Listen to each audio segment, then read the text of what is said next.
Perdana Menteri Malaysia Anwar Ibrahim mengucapkan terima kasih kepada Iran karena mengizinkan kapal-kapal Malaysia melintas. Kemudian kapal tanker minyak milik Thailand juga berhasil melintasi Selat Hormuz. Hal ini terjadi setelah adanya koordinasi diplomatik antara pemerintah Thailand dan Iran.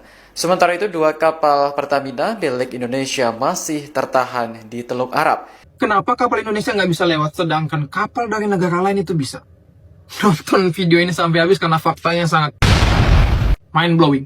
Malaysia sekarang menjadi salah satu negara yang dibolehin lewat Selat Hormuz. Artinya kalau kita ingin dua kapal kita keluar yang membawa minyak yang dibutuhkan di Indonesia, itu berarti salah satu caranya agar melepaskan kapal Iran yang ada di sini. Itu yang menurut saya harus dibuka ke publik. Berita terbaru kita dapat terima, Malaysia masuk dalam negara-negara sahabat Iran tau.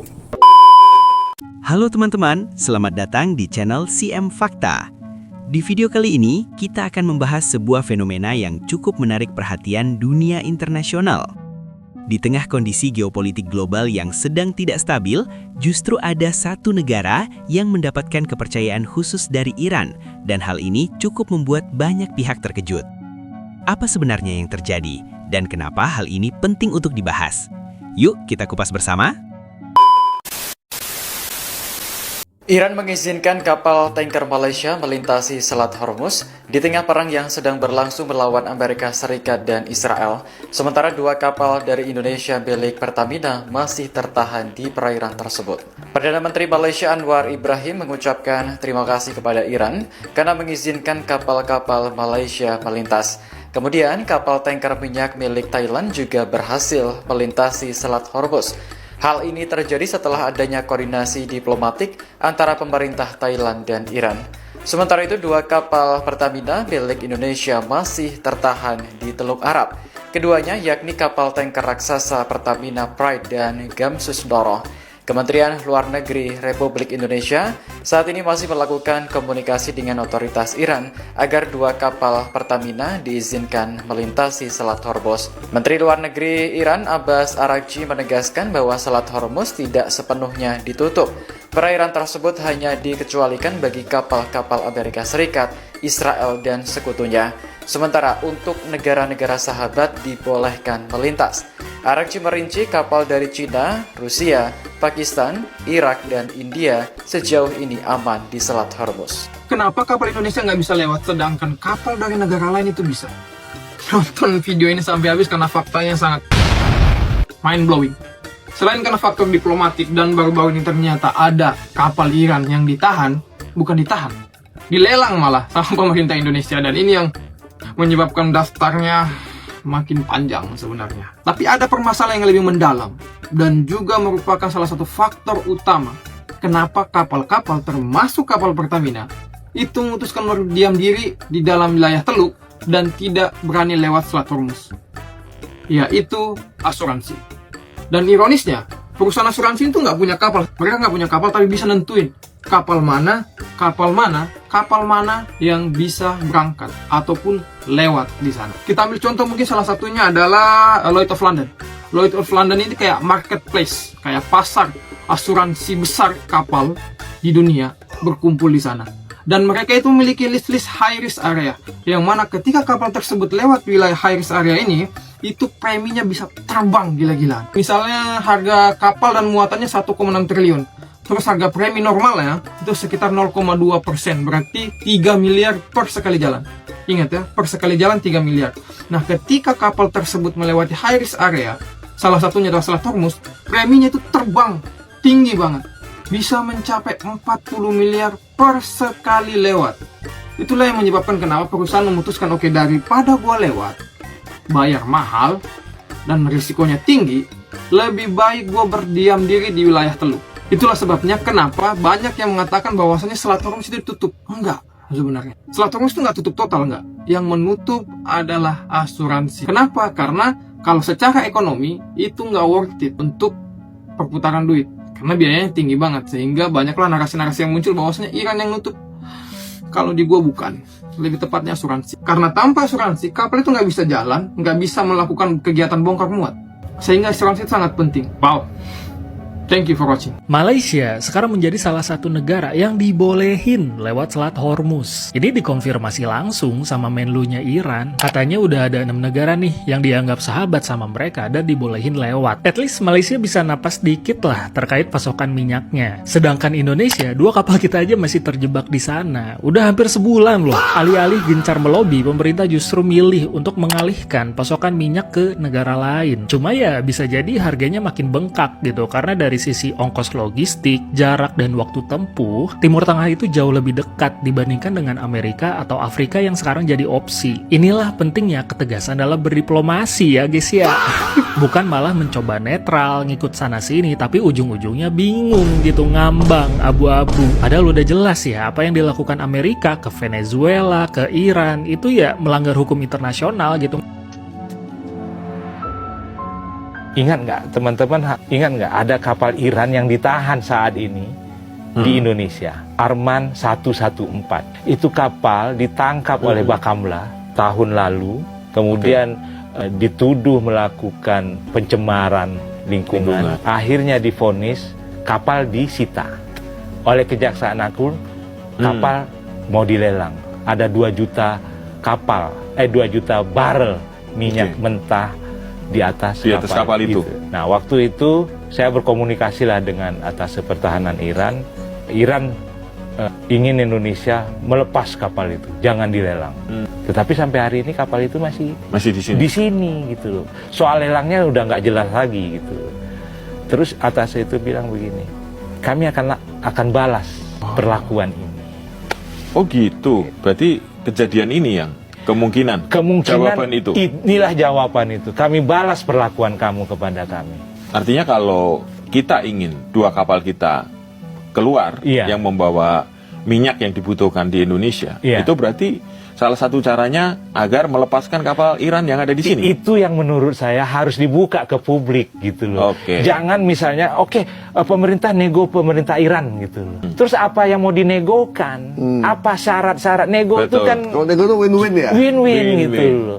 Nah, soal kapal itu tidak terungkap. Seperti tidak terungkapnya apa yang menjadi kartu Indonesia untuk Iran gitu. Kalau Iran kan sudah buka semuanya. Kami nggak suka kalian karena kalian tidak mengucapkan bela sungkawa kepada pemimpin agung kami, kepada anak-anak kami yang dibom.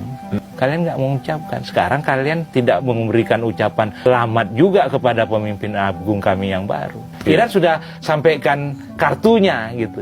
Iya. Sekarang Iran menunggu Indonesia. Dalam situasi dunia yang sedang penuh ketegangan, terutama di kawasan Timur Tengah yang memiliki peran besar dalam distribusi energi global, Malaysia justru berada di posisi yang cukup unik. Negara tersebut mendapatkan akses aman dari Iran untuk melintasi Selat Hormuz, sebuah jalur laut vital yang menjadi pusat lalu lintas minyak dunia dan dikenal sangat sensitif secara geopolitik. When Malaysian vessels are allowed to pass through the Strait of Hormuz, some people think, is Malaysia really that special? The answer is yes, but not because of luck.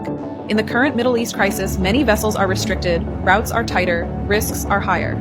But Malaysia still gets access. Why? Because of Anwar Ibrahim's diplomatic approach. He has been consistent, firm on Palestine, critical of violence, yet maintaining working relationships with all sides. In his special address, Anwar himself highlighted that any disruption in the Strait of Hormuz could impact global and Malaysian oil supply. What does that mean?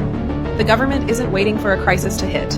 It is actively managing the situation, so Malaysia doesn't bear the worst of it. Yes, Malaysia-Iran relations are not new, but relationships don't sustain themselves. They need to be maintained, negotiated, strengthened. And in a tense global situation like this, Malaysia is still trusted enough to pass through. So the next time you see news like this, don't just ask, why are fuel prices going up? Ask the bigger question, how is Malaysia still able to move when the rest of the world is tightening? In geopolitics, the safest country isn't the strongest. It's the one that knows how to manage relationships. We are fortunately in the position that we have excellent relations with our neighbors, that we communicate very regularly, and even with the Middle East. Not many countries can communicate directly with all the leaders of the Gulf states and with the President of Iran. And we did, and they take us as trusted friends. And we do express, first, Malaysia happens to be one of the few countries that their position very clear, consistent in our foreign policy against any aggression against any country. Inilah Malaysia, tanpa perlu berteriak mengaku sebagai bangsa yang besar dan menyebut orang lain sebagai antek asing. Mereka berhasil melobi Iran untuk mengizinkan kapalnya melewati Selat Hormuz. PM Malaysia Anwar Ibrahim juga secara lantang mengecam dengan sangat keras serangan Israel yang didukung Amerika terhadap Iran. Ia juga turut menyampaikan keprihatinan terhadap negara-negara Teluk yang terseret dalam konflik ini. Hal ini disampaikan Anwar Ibrahim usai melakukan percakapan melalui telepon dengan Presiden Iran, Masoud Pezeshkian. Kedutaan Besar Iran di Malaysia mengatakan bahwa mereka tidak akan pernah melupakan pendirian sokongan Malaysia dalam hari-hari sukar. Okey guys, berita panas guys. Satu dunia sekarang ni tengah krisis minyak tau. Okey, kat mana-mana sekarang ni, termasuklah negara kita tau. Thailand ke, Filipin ke, Europe ke, semua tengah harga minyak sekarang ni tengah melambung tinggi tau. Tapi alhamdulillah lah kan. Okey, berita terbaru kita dapat terima, Malaysia masuk dalam negara-negara sahabat Iran tau. Jadinya Malaysia dibenarkan, kapal tangki Malaysia ni dibenarkan untuk melalui Selat Hormuz tu tau. So sedikit mengubat kita punya kerisauan kita tau sebenarnya tau. Okey, dan sekarang kita tengok harga minyak kita melambung-lambung kan. InsyaAllah tak lama lagi akan kembali pulih balik. Okey, apa pun terima kasih kepada Iran. Okey, mereka menganggap Malaysia adalah sahabat mereka. Dan terima kasih juga kepada PMAC, okey, yang berusaha untuk memastikan bekalan minyak kita terus berada di dalam keadaan baik. Tapi apa cerita dengan negara jiran kita, okey, sahabat serumpun kita? Apa cerita dengan Indonesia sekarang? Aku dengar cerita Indonesia tak dapat kebenaran daripada kerajaan Iran lagi. Okey, so antara faktor dia yang aku nampak, yang aku dengar cerita adalah ada hubung kaitnya juga dengan kapal tangki Iran tau, yang dia tahan lebih kurang 2023 dulu. Okey, kapal tangki tu disediakan buat secara illegal tau. Okey, jual minyak secara illegal, so menyebabkan pencemaran apa semua. And then kerajaan Indonesia tahan, lepas tu disita minyak tu. Okey, lepas tu pula kapal tangki Iran tu nak dilelongkan tau. Tapi sampai sekarang masih lagi belum ada yang beli lagi. Okey, dan Iran mengatakan dia minta kepada kerajaan Malaysia untuk lepaskan kapal tu, tapi kerajaan Indonesia tak nak lepaskan sehinggalah sekarang tau. Dan Iran kata apa tau? Okey, tak apa, dia akan terima kasih dan kami akan balas. So sekarang ni Indonesia tak dapat minyak weh. Yang kedua dia pula, kerajaan Indonesia sendiri pun terang-terangan tau, dia menyokong BOP tau, Board of Peace tau, yang dicadangkan oleh Indonesia, oleh pihak Amerika dan juga negara setan ni tau.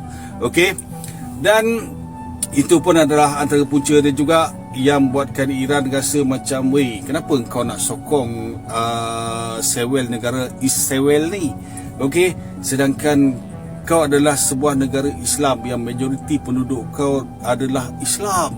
Okey, so itu membuatkan Iran rasa macam sedikit kecil hati dengan Indonesia lah, aku nampak lah. Lepas tu pula Presiden Indonesia sendiri pun tak ada mengucapkan salam takziah tau masa Ayatollah Ali Khamenei disediakan meninggal.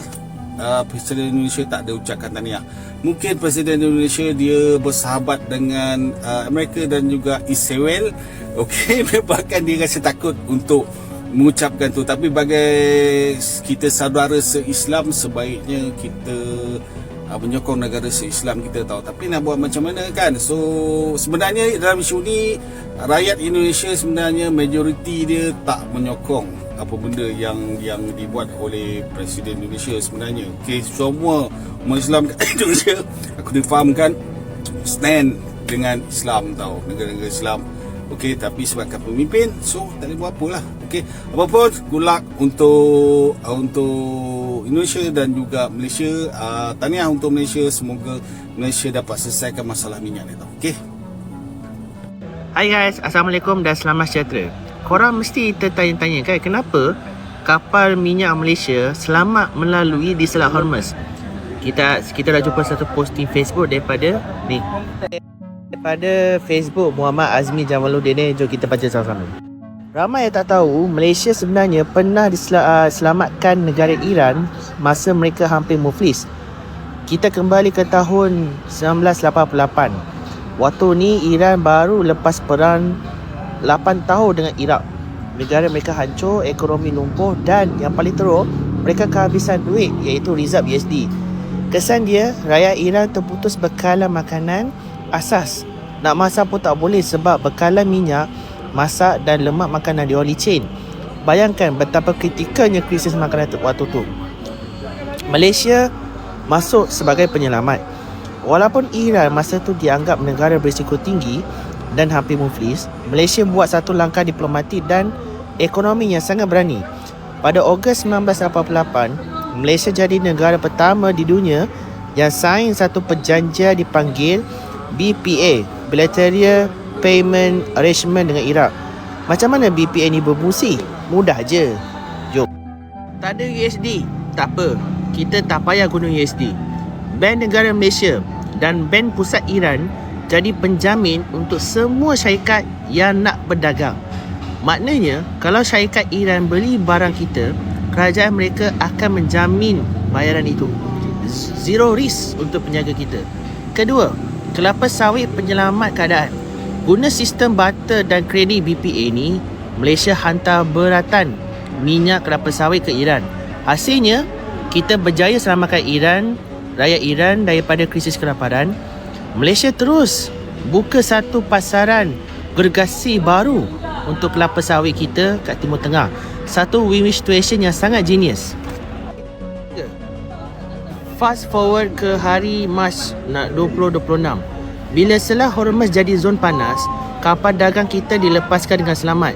Ya, memang ada diplomasi dan lobi kuat dari pemimpin negara kita sekarang dengan Presiden Iran. Tapi hakikatnya asas kepercayaan yang utuh tu sudah dibina sejak 38 tahun lepas. Bah kata berpatah, hutang emas boleh dibayar, hutang budi di bawah mati. Keberanian Malaysia membantu negara yang sedang jatuh sesuatu ketika dahulu kini memberi pulangan besar buat keselamatan dan ekonomi kita hari ini. Hebat kan strategi pemimpin kita dulu? Lah, selama ni baru saya tahu, rupa-rupanya pemimpin yang menyelamatkan Iran dahulu adalah Tun Dr. Mahathir. Sekitar tahun 1988. Masa tu Tun Dr. Mahathir baru saja menjadi Perdana Menteri kan? Korang setuju? Korang ingat kan? Rupa-rupanya ianya berlaku pada 38 tahun yang lalu, ketika Iran menghadapi krisis yang sangat berat, sangat kritikal, kerana Iran baru saja lepas perang dengan Iraq sekitar 8 tahun yang lalu. Dan Iran, kalau ikutkan, Iran dah tak ada apa-apa tau. Bekalan makanan asas semua tak ada. Tetapi atas bantuan Tun Dr. Mahathir, Tun Dr. Mahathir berjaya menyelamatkan Iran sekitar tahun 1988. 1988 geng, 1988 bukan tahun 2026 dah. So tak hairanlah pemimpin Iran sangat kenang jasa pada Tun Dr. Mahathir atas bantuan rakyat Malaysia, atas bantuan Malaysia menyelamatkan Iran tahun 1988, dan atas baik budi Malaysia itulah kapal Malaysia minyak telah memberi Iran dah beli green light kepada kapal Malaysia melalui Selat Hormuz. Dan boleh katakan payung besar lah kita kan. So saya nak ucapkan terima kasih kepada Tun Dr. Mahathir kerana menyelamatkan Iran ketika krisis yang saya boleh katakan sangat teruk lah. Dan atas baik budi Tun Dr. Mahathir itulah kapal Malaysia dah beri green light melalui Selat Hormuz ni. So bila saya baca, tuan-tuan, bila kita sama-sama baca, baru saya tahu rupanya Iran pun pernah ada krisis yang sangat teruk. Tetapi saya nak ucapkan terima kasih kepada Tun Dr. Mahathir, Perdana Menteri yang keempat, kerana menyelamatkan Iran. Dan sekarang ni alhamdulillah kapal Malaysia dah boleh masuk ke Selat Hormuz walaupun ketika berada dalam krisis peperangan. So kepada PMX, kau jangan nak claim Itu semuanya bermula daripada Tun Dr. Mahathir. Tak pun Tun Mahathir, aku tak tahulah apa nak jadi kat Malaysia sekarang ni. Okey, itu saja. Assalamualaikum. Kepercayaan seperti ini tentu tidak diberikan begitu saja. Ada peran diplomasi yang kuat di baliknya. Malaysia dinilai mampu menjaga hubungan yang stabil dan tidak memihak secara ekstrim dalam konflik yang terjadi. Pendekatan yang hati-hati namun strategis ini membuat Malaysia dipandang sebagai mitra yang dapat dipercaya. Bahkan dalam beberapa situasi, Iran turut memberikan dukungan terhadap keamanan kapal dan awak dari Malaysia. Ini menunjukkan adanya hubungan bilateral yang tidak hanya formal, tetapi juga berjalan secara praktis di lapangan. Dari sisi dampak, langkah ini memberikan keuntungan besar bagi Malaysia. Saat banyak negara lain menghadapi ketidakpastian pasokan energi, Malaysia relatif lebih aman dan stabil. Hal ini membuktikan bahwa kekuatan suatu negara bukan hanya ditentukan oleh faktor militer atau ekonomi saja, tetapi juga kemampuan menjalin hubungan internasional yang efektif. Kejadian ini juga menjadi gambaran bahwa di tengah konflik global, masih ada peluang untuk kerjasama yang saling menguntungkan. Malaysia berhasil memanfaatkan situasi ini untuk memperkuat posisinya di dunia internasional dan membuka jalan bagi peluang baru di masa depan. Dari pembahasan ini, kita bisa mengambil pelajaran bahwa kepercayaan dan komunikasi memiliki peran yang sangat penting, baik dalam skala negara maupun kehidupan sehari-hari. Terkadang keberhasilan bukan hanya milik yang paling kuat, tetapi juga yang paling cermat dalam membangun relasi. CM Fakta mengajak kalian semua untuk mulai berpikir lebih luas, tidak mudah terprovokasi, dan mampu melihat suatu isu dari berbagai sudut pandang. Di era yang serba terhubung seperti sekarang, kemampuan untuk memahami dan bekerja sama menjadi nilai yang sangat berharga. Dan yang paling penting, selalu saring informasi sebelum mempercayainya. Pastikan kita tetap kritis, logis, dan tidak mudah terpengaruh oleh berita yang belum jelas kebenarannya. Terima kasih sudah menonton. Jangan lupa dukung channel CM Fakta dengan like, share, dan subscribe. Sampai jumpa di video berikutnya. Terakhir, tetap bijak dalam menyerap informasi. Jangan langsung percaya tanpa mencari fakta yang jelas dan selalu gunakan logika serta akal sehat. Terima kasih sudah nonton guys. Jangan lupa like, share, dan subscribe ke RJ Story untuk konten menarik lainnya. Sampai jumpa di video berikutnya.